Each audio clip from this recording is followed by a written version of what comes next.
students, welcome again our free tutorial YouTube channel. This is Nisha Pamar. We are studying here about company accounts, and in our last video we have completed our topic issue of share.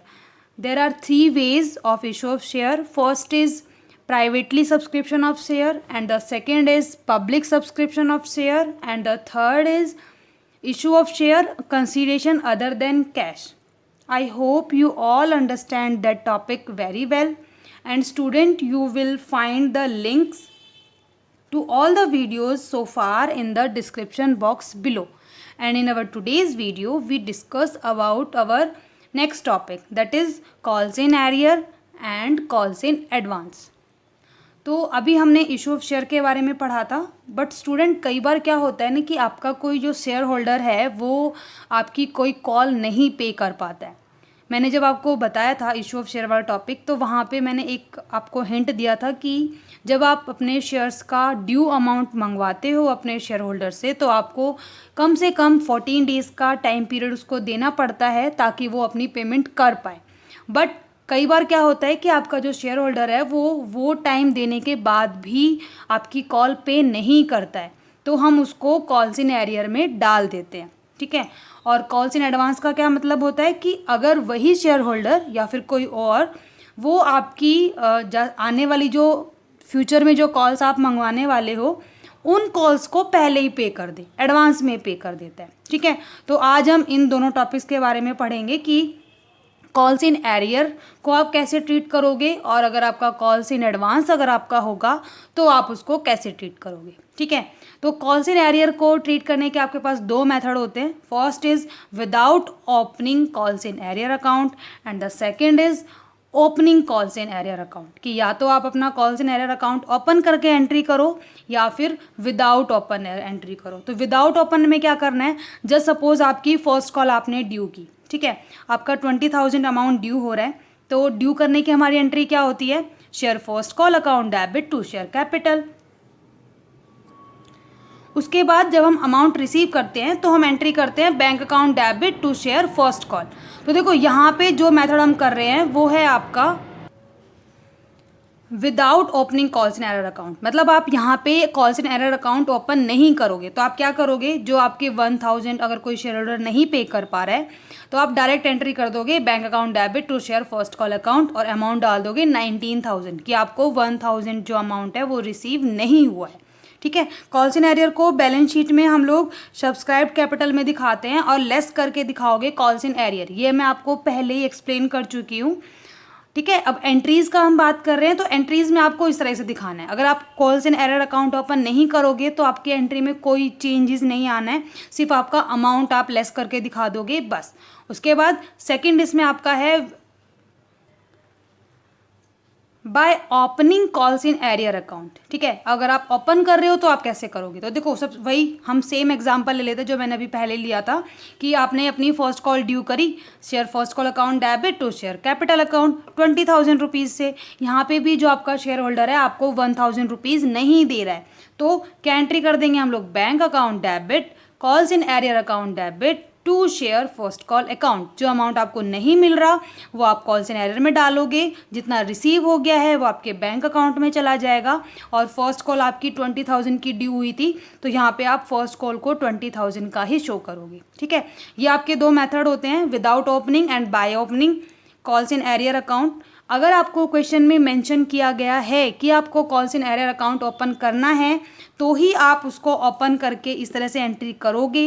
अगर आपको नहीं mention किया है तो आपको इसको अलग से एंट्री करने की ज़रूरत नहीं है, आप डायरेक्ट जो अमाउंट है वो लेस करके भी शो कर सकते हो। ठीक है। मतलब अगर वही है, अगर मेंशन किया हुआ है तो वही करना है, और अगर नहीं किया हुआ है तो आपकी मर्जी है, आप चाहो तो कॉल्स इन एरियर ओपन करो और नहीं तो आप डायरेक्ट भी एंट्री कर सकते हो। ठीक है। इसके बाद हमारा है calls in advance. Calls in advance क्या होता है कि जब कोई शेयर होल्डर आपको एडवांस में ही आपकी फ्यूचर वाली कॉल्स आपको दे देता है। ठीक है। तो जैसे कि जस्ट सपोज हम मान लेते हैं कि आपने अलॉटमेंट ड्यू करी और अलॉटमेंट पे ही आपको आपकी फर्स्ट कॉल का अमाउंट मिल गया। ठीक है। या फिर आपकी आने वाली जो भी कॉल है फर्स्ट कॉल, सेकंड कॉल, जो भी है उसका अमाउंट आपको अलॉटमेंट के टाइम पे ही मिल गया। तो जब आपको रिसीव होगा तो आप एंट्री करोगे bank account debit to calls in advance account. उसके बाद जो ये आपका कॉल्स इन एडवांस है, ये कौन सी वाली कॉल पे है? जैसे सपोज आपका ये शेयर कॉल पे है, तो पहले आप अपनी शेयर कॉल ड्यू करोगे, share call account debit to share capital, और फिर जो ये कॉल्स इन एडवांस जितना रुपए आपको यहाँ पे रिसीव हो गया है, इसको पहले तो आपने क्रेडिट किया, अब इसको राइट ऑफ करने के लिए आप क्या कर दोगे, इसको डेबिट एंट्री कर देंगे हम लोग, bank account debit calls in advance account debit to share call, कि जो इस शेयर कॉल का जो आपका पैसा है ये आपको पहले ही रिसीव हो चुका है, तो अब ये दोबारा तो रिसीव होगा नहीं, ठीक है, तो हम बैंक के साथ में इसको डेबिट साइड में शो करके दिखा देंगे। तो इस तरीके से हमें ट्रीट करना होता है अपना calls in advance and calls in arrear. अब इन दोनों से रिलेटेड हम एक एग्जांपल ले लेते हैं जिससे कि आपको और अच्छे से ये समझ में आ जाएगा। And student, here the example, the Kerala coir mills limited with an authorised capital of 5 lakh equity shares of rupees 10 each issued 2 lakh equity shares payable rupees 3 on application, rupees 2 on allotment, rupees 3 on first call and rupees 2 on second and final call। क्या है कि आपके authorise जो capital दी हुई है वो 5 lakh equity shares हैं, उनमें से सिर्फ 2 लाख इक्विटी शेयर ही ये लोग इशू कर रहे हैं पब्लिक को सब्सक्रिप्शन के लिए, और 3 रुपीज़ एप्लीकेशन पे मंगा रहे हैं, 2 अलॉटमेंट पे, 3 फर्स्ट कॉल पे एंड 2 रुपीज़ फाइनल कॉल पे। The amount due on allotment was received, allotment पे जितना भी आपका अमाउंट आपने ड्यू किया वो आपको पूरा का पूरा जो है वो रिसीव हो गया, ठीक है। On first call being made, और जब फर्स्ट कॉल मंगाई गई, 1 share holder holding 6000 equity share paid second and final call along with the first call. तो एक शेयर होल्डर जिसके पास 6000 शेयर्स थे उसने अपनी सेकेंड और फाइनल कॉल भी फर्स्ट कॉल के साथ ही पे कर दी। While 5 shareholder with a total holding of 10,000 equity share did not pay the first call on their equity shares। और वहीं दूसरी तरफ क्या हुआ कि जो आपके 10,000 इक्विटी शेयर आपने 5 शेयर होल्डर्स को दिए हुए थे, उन लोगों ने आपकी फर्स्ट कॉल पे नहीं की। Company has not demanded second and final call, company ने अभी तक अपनी सेकेंड और फाइनल कॉल नहीं मंगाई है। Pass journal entries to record the transaction and draw up the company's balance sheet, तो आपको सारी एंट्रीज करनी है और साथ ही इसको बैलेंस शीट में कैसे शो करेंगे हमें वो भी बताना है, ठीक है। तो स्टार्ट करते हैं हमारा क्वेश्चन। आपको जर्नल में ही एंट्रीज करनी होती हैं। जर्नल का फॉर्मेट आपका इस तरह से होता है, date, particular, LF, amount debit and amount credit. यहाँ पे आपका डेट के बारे में कुछ भी मेंशन नहीं है, तो हम 1 2 3 आप सीरियल नंबर भी डाल सकते हो या फिर आप नहीं भी डालोगे तो भी चलेगा, ठीक है। तो सबसे फर्स्ट एंट्री हमारी होगी एप्लीकेशन मनी रिसीव होने की। तो एप्लीकेशन मनी रिसीव होने की हम एंट्री करेंगे बैंक अकाउंट डेबिट टू, आपके शेयर्स के यहाँ पे बताया हुआ है कि इक्विटी शेयर हैं, तो इक्विटी शेयर एप्लीकेशन अकाउंट, ठीक है। आपके शेयर आपने कितने इशू किए, 2 लाख इशू किए और आपका एप्लीकेशन पे 3 रुपीज़ बन रहा है, तो आपको कितना अमाउंट रिसीव होगा, आपको अमाउंट रिसीव होगा यहाँ पे 6 लाख रुपीज़, ठीक है। और नरेशन डालेंगे बीइंग एप्लीकेशन मनी रिसीव्ड। उसके बाद सेकेंड एंट्री हमारी होती है, इस शेयर एप्लीकेशन के अमाउंट को हम ट्रांसफ़र करते हैं हमारे शेयर कैपिटल में, तो एंट्री हो जाएगी equity share application account debit to equity share capital account, और आप ये पूरा का पूरा अमाउंट ट्रांसफ़र कर दोगे अपनी शेयर कैपिटल में, ठीक है। इसके बाद नेक्स्ट एंट्री हमारी होगी अलॉटमेंट ड्यू करने की। तो अलॉटमेंट ड्यू करने के लिए एंट्री क्या हो जाएगी आपकी, equity share allotment account debit to equity share capital account, और अलॉटमेंट यहाँ पे आपकी है 2 रुपीज़ की, तो 2 लाख इंटू 2 आपके हो गए 4 लाख रुपीज़। और इसने क्या बताया कि अलॉटमेंट का सारा पैसा रिसीव हो चुका है, तो एंट्री हम लोग कर देंगे bank account debit to equity share allotment account, आपका अमाउंट आ जाएगा 4 लाख रुपीज़। ठीक है, इसके बाद हमने हमारी फर्स्ट कॉल ड्यू करी, तो फर्स्ट कॉल ड्यू करने के लिए एंट्री करेंगे equity share first call account debit to equity share capital account. First call आपकी 3 रुपीज़ की है, तो यहाँ पे भी आपके 6 लाख रुपीज़ जो होंगे वो ड्यू होंगे। ठीक है, अब जब रिसीव का टाइम आएगा तो बैंक अकाउंट डेबिट, देखो यहाँ पे क्या हो रहा है कि जब आपने फर्स्ट कॉल रिसीव की तो एक शेयर होल्डर जिसके पास आपके 6000 शेयर थे उसने आपकी फर्स्ट कॉल के टाइम पे ही सेकंड और फाइनल कॉल जो आपकी 2 रुपए की है वो उसने दे दिया। ठीक है, तो यहाँ पे आपको कॉल्स इन एडवांस हुआ है, आपको आपकी आगे वाली कॉल अभी से रिसीव हो गई है, तो कॉल्स इन एडवांस को हम क्रेडिट साइड में डालते हैं। ठीक है, उसके साथ ही क्या हुआ कि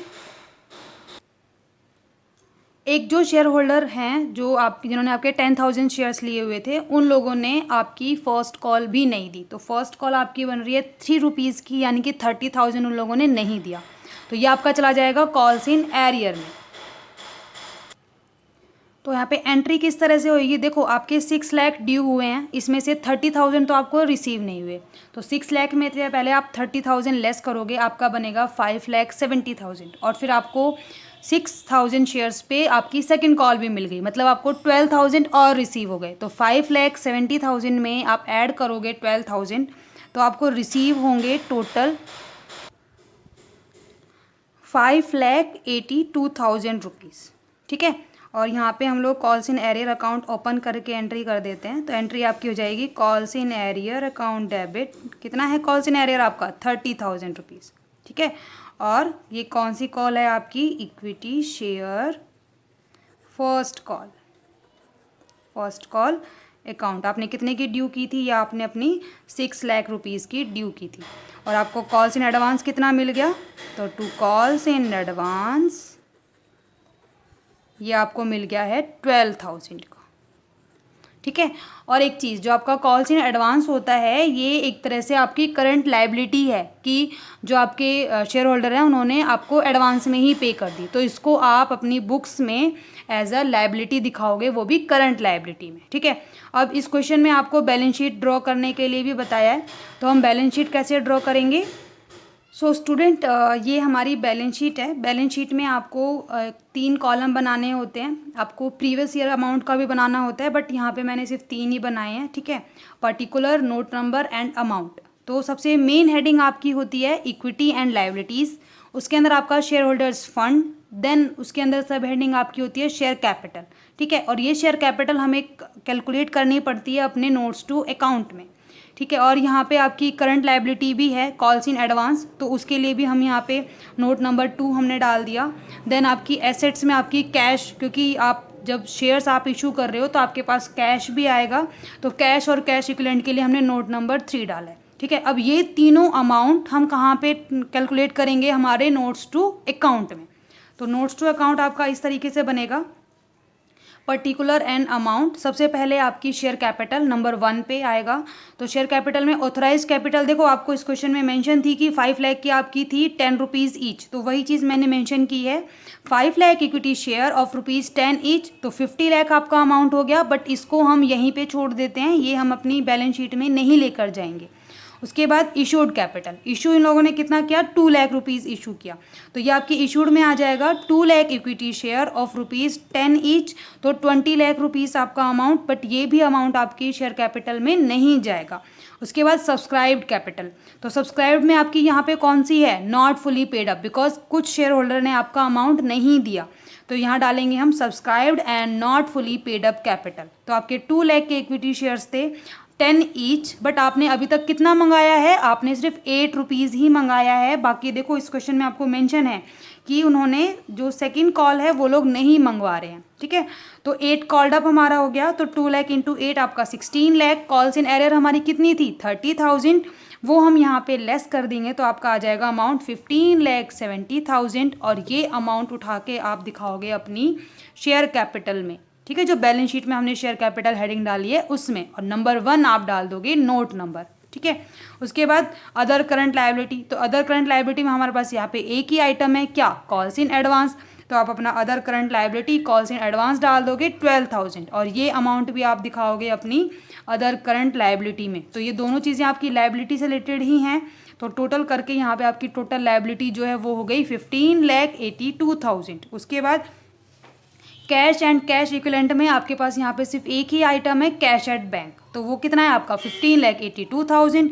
ये भी हम उठा के दिखा देंगे हमारी करंट एसेट्स में कैश एंड कैश इक्विवेलेंट के नाम से 15,82,000, और नोट नंबर यहाँ पे शो कर देंगे 3, ठीक है। तो इस तरह से हमें बैलेंस शीट में शो करना होता है।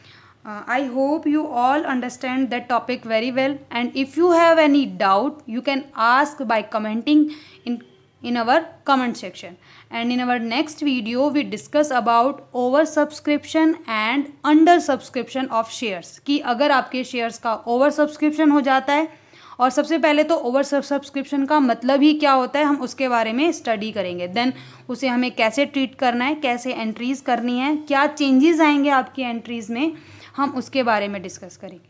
Thank you.